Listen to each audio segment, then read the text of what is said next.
आप देख रहे हैं TNB।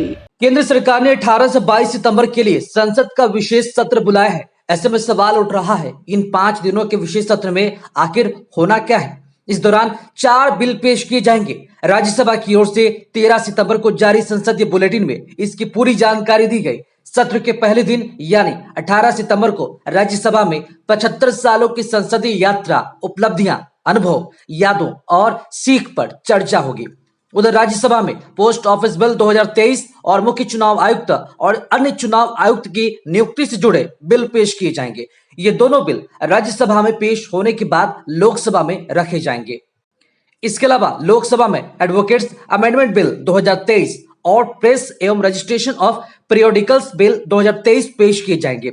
ये दोनों बिल मानसून सत्र के दौरान 3 अगस्त को राज्यसभा से पास हो चुके हैं। इसके बाद 4 अगस्त को इन्हें लोकसभा में टेबल किया जाएगा, लेकिन वहां मणिपुर मुद्दे पर विपक्ष के हंगामे के चलते ये बिल पास नहीं हो सके। सत्र के पहले दिन की कार्रवाई पुरानी संसद में होगी। वहीं 19 सितंबर को नई संसद में कामकाज शुरू हो जाएगा।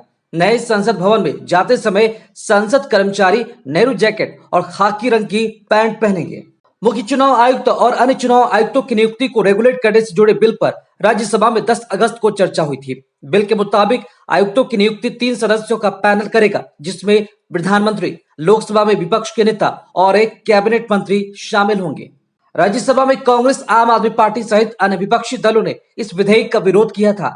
विपक्षी दलों ने कहा, सरकार सुप्रीम कोर्ट की संविधान पीठ के आदेश के खिलाफ बिल लाकर उसे कमजोर कर रही है। सुप्रीम कोर्ट ने मार्च 2023 में एक आदेश में कहा था कि सीईसी की नियुक्ति प्रधानमंत्री, चीफ जस्टिस ऑफ इंडिया और विपक्ष के नेता की सलाह पर राष्ट्रपति करे। दिल्ली के मुख्यमंत्री अरविंद केजरीवाल ने ट्वीट कर लिखा, इस बिल के जरिए सरकार सुप्रीम कोर्ट का एक और फैसला पलटने जा रही है। केजरीवाल ने 2 तस्वीरें शेयर की थी। इनमें पहले में सुप्रीम कोर्ट का ऑर्डर है, जिसमें मार्च 2023 में दिए गए सुप्रीम कोर्ट के फैसले का जिक्र है। वही दूसरी तस्वीर में एक दस्तावेज है, जिसमें लिखा है कि सीईसी की नियुक्ति के लिए प्रधानमंत्री, विपक्ष के नेता और पीएम की ओर से नॉमिनेटेड केंद्रीय मंत्री राष्ट्रपति को सलाह दें, जिसके बाद राष्ट्रपति नियुक्ति का आदेश दे।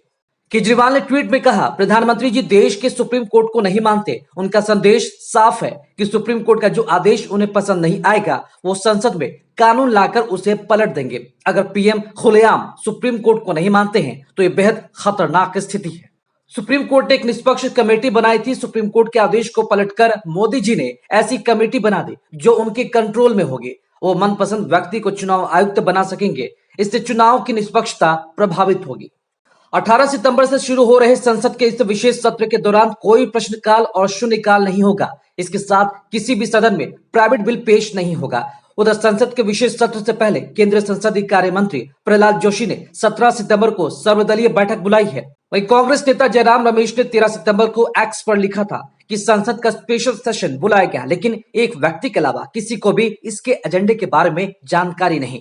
पहले जब भी संसद का स्पेशल सेशन बुलाया जाता था तो उसमें किन मुद्दों पर चर्चा होगी, इसकी जानकारी पहले ही दी जाती थी।